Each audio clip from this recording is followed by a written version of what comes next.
platicando acerca del libro de Filipenses. Lo hemos estado haciendo durante los últimos días. Y vamos a continuar haciéndolo, nos falta un buen tramo, apenas vamos al capítulo 1. Así que yo les recomiendo que continúen leyéndolo un poco, que continúen revisando acerca del contenido del libro de Filipenses cuando tengan la oportunidad, porque es un muy buen libro, es realmente algo muy interesante. Pablo nos habla y da mucha enseñanza con respecto a eso, porque lejos de dedicarse a regañar a la iglesia, se dedica a platicar acerca de cómo ha avanzado el ministerio y de cuál es básicamente la vida de un cristiano. Él expone las experiencias que ha tenido, las circunstancias a las cuales ha pasado, y nos enseña cómo realmente él lleva una vida de gozo independientemente de las situaciones a las cuales ha sido llevado, y nos enseña y nos lleva hacia que nosotros debamos de alguna manera poder entender a lo que estamos nosotros expuestos, por qué estamos expuestos, cuál debe ser nuestra postura delante de las situaciones que ocurren a nuestro alrededor, porque no son sencillas. Realmente las cosas que nosotros pasamos no son fáciles, y parece ser, o aparentemente puede darse la situación en la cual simplemente no puedan ir disminuyendo, sino que pueden ir posiblemente de mal en peor. Pero Pablo nos escribe, gracias a Dios, a través de los filipenses y de la relación que él tenía con él, y nos escribe esta carta y la vamos a estar leyendo. Hemos estado viendo que lejos de la situación que pudiese predicarse en algunas otras iglesias, en donde a través de la fe todo va a ir siempre mejor, no siempre se cumple, y no porque Dios no sea capaz de darnos todo eso, sino porque al contrario, porque nos ama, permite que cosas ocurran, permite que situaciones pasen de tal manera que nuestra vida sea un testimonio viviente de su obra y de cómo realmente nosotros estamos en relación y cómo Él trabaja en cada uno de nosotros. Y Pablo es un testimonio real de eso. Veíamos la semana pasada cómo realmente él no podía estar de alguna manera sin una situación. Él estaba, y explica en Corintios, cómo él siempre estaba siendo víctima del acecho, no solamente de enemigos, sino de amigos, o de amigos, ¿verdad? De personas de las iglesias mismas, ¿sí? de los de su pueblo, de los que no eran de su pueblo, decía, en desierto, en ciudad, en el mar. Él realmente sufrió, fue golpeado, fue amedrentado físicamente, emocionalmente, espiritualmente, y además de las circunstancias que iban pasando de vez en cuando, él hace reconocimiento del aguijón que estaba en su carne, comenta él, y que el Señor simplemente ante la situación le decía, básate en mi gracia. Sí, y él daba testimonio de esa parte, y entonces vimos que independientemente de las situaciones de sufrimiento que nosotros podamos pasar, porque el sufrimiento que vivimos en nuestra vida es real, duele, ocurre, lo sufrimos, sí, pero lo que nos dice Pablo es, ante todo eso, nos gozamos. No es lo mismo estar alegres que estar gozosos, no es lo mismo estar tristes que estar gozosos, porque el gozo no es un sentimiento. Recordemos eso siempre, el gozo no es un sentimiento, el gozo realmente es un estilo de vida que viene de la mano del don que el Espíritu viene en cada uno de nosotros, y debemos de tenerlo nosotros muy presente, de tal manera que el gozo viene a ser algo que trasciende más allá a la forma en la cual nos sentimos, en la cual nosotros podemos de alguna manera experimentar el sentimiento que traemos ante las situaciones. Y el día de hoy vamos a hablar del gozo ante la muerte. Normalmente la situación de la muerte es algo que muchas personas, o que todos en realidad buscamos no hablar, porque de alguna manera le tenemos un cierto respeto, por no llamarlo temor, pero es algo que definitivamente, algo que todos como seres humanos compartimos. En algún momento todos vamos a morir, y es una realidad, ¿sí?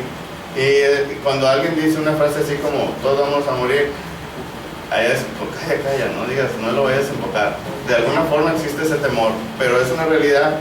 Y a pesar de que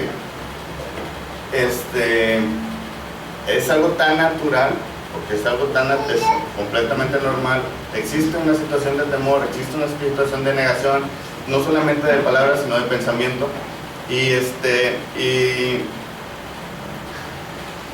y no se platica, no se habla. Y es importante que nosotros como hijos de Dios tengamos esta teología de la situación de la muerte, porque de alguna manera va a explicar o nos va a enseñar qué es lo que Dios tiene preparado para nosotros y qué es lo que Dios está haciendo en este momento.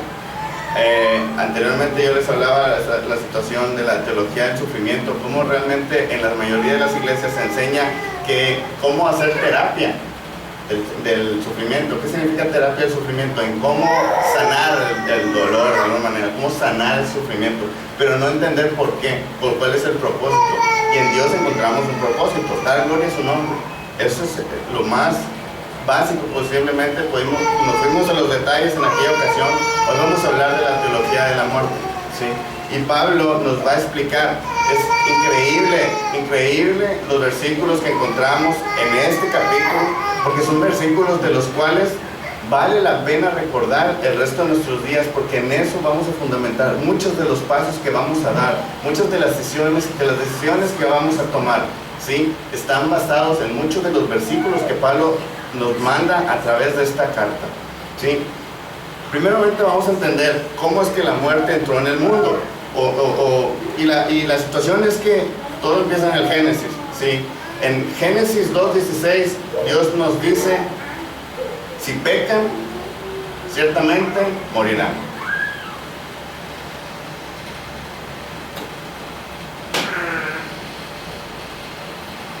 ¿Sí? En Romanos 6:23 nos dice: porque la paga del pecado es muerte. Entonces, ¿qué nos dice?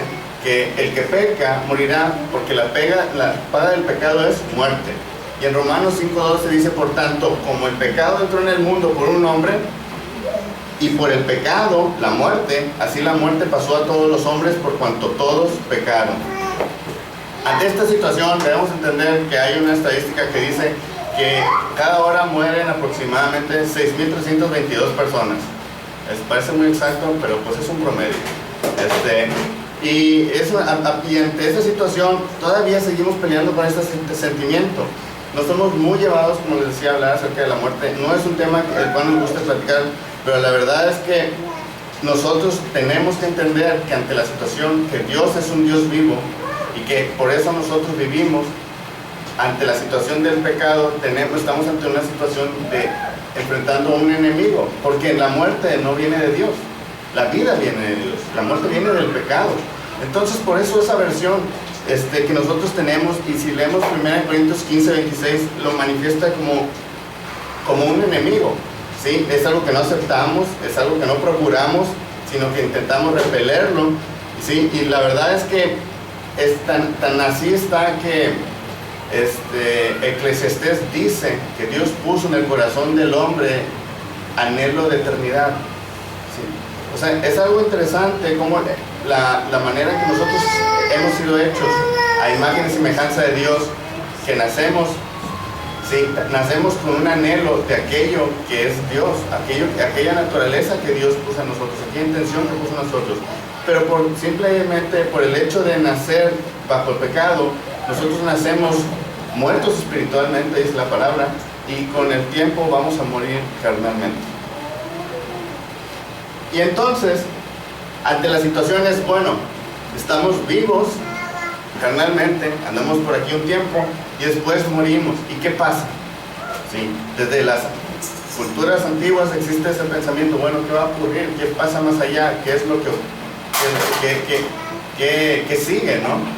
Y existen varias ideas, existen varios pensamientos, y de alguna manera los podemos reducir en algunos 2 o 3, en los cuales existe uno que se llama el universalismo, que es básicamente como que pues todos de algunos van a un cielo o a un paraíso, sin importar religión, credo o razón social. Todos de alguna forma van, no importa si crees en Jesús o no crees en Jesús, si Él te salvó o no te salvó, todos van a un lugar mejor. Por otro lado, existe una idea que se llama la aniquilación, y que básicamente al momento de morir, pues se acaba todo. Se acaban los pulsos electromagnéticos que gobiernan nuestros pensamientos, los que gobiernan nuestros movimientos, y simplemente se acaba y pasa a la nada. El problema con estas situaciones es que la Biblia hace mención a algunas ideas que no van de la mano con esto, ¿sí? Y de hecho, con la situación de que todos van al cielo, no sé si a ustedes les ha tocado, y es algo que yo lo he visto y a veces me pregunto por qué lo hacemos, y yo pienso que es algo así como una mentira blanca. Pero cuando alguien muere y no está en Cristo, le decimos, no te preocupes, está en un mejor lugar. Pero la palabra no habla de eso. Y al yo decir esto, recuerdo muchas situaciones y que me generan dolor en mi corazón. ¿Sí? Y yo sé que de alguna manera ustedes posiblemente también vayan a sentir algo así. Pero tenemos por esa situación que tener esto muy claro, porque tenemos que ver hacia adelante lo que nosotros podemos hacer de tal manera que esto no tenga que ser una mentira. ¿Sí? Jesús habla más que ningún otro del infierno en la palabra. ¿Sí? Nadie habla más del infierno que Jesús. ¿Sí? Y la situación al morirnos, pensar que al morirnos no va a pasar nada, también es una situación de error, porque la palabra habla al respecto y lo vamos a platicar. ¿Sí? Entonces, de repente en la religión empieza a haber algunas opciones con respecto a la segunda vida o a la vida más después de la muerte, y empiezan a hablar temas como las reencarnaciones o el purgatorio, que son ideas muy comunes. El problema con la reencarnación, o lo que implica la reencarnación, es que uno muere, ¿sí? Y dependiendo de cómo la hizo en esta vida, puede avanzar hacia el siguiente nivel. Ejemplo, Chabela Vargas, que está trascendiendo, me dijeron por ahí. O puede pasar al nivel de hacia abajo, que yo creo que sería el chango, no sé cuál sea la cadena de niveles de ese tipo de religiones, pero básicamente lo que nos dice es que el resultado de nuestros esfuerzos durante esta vida van a repercutir para nuestra siguiente vida, de tal manera que si somos buenos vamos a ser mejores, si somos no tan buenos vamos a un poquito menos de lo que ahorita somos. Esa es la situación de la reencarnación. Y la otra es el purgatorio. Y el problema con el purgatorio es que no es un nivel que no es ni cielo, ni es infierno, ni paraíso, ni Hades. Es algo así como un lugar de espera en el cual una persona debe padecer ahí por un tiempo para pagar por las situaciones de esta vida, de tal manera que pues se salden las cuentas y podemos tener acceso al cielo, cosa que no va ni un poquito de la mano del Evangelio, ¿sí? Porque el Evangelio trata de que nosotros no tenemos por qué pagar, ni Dios está cobrando, ¿sí?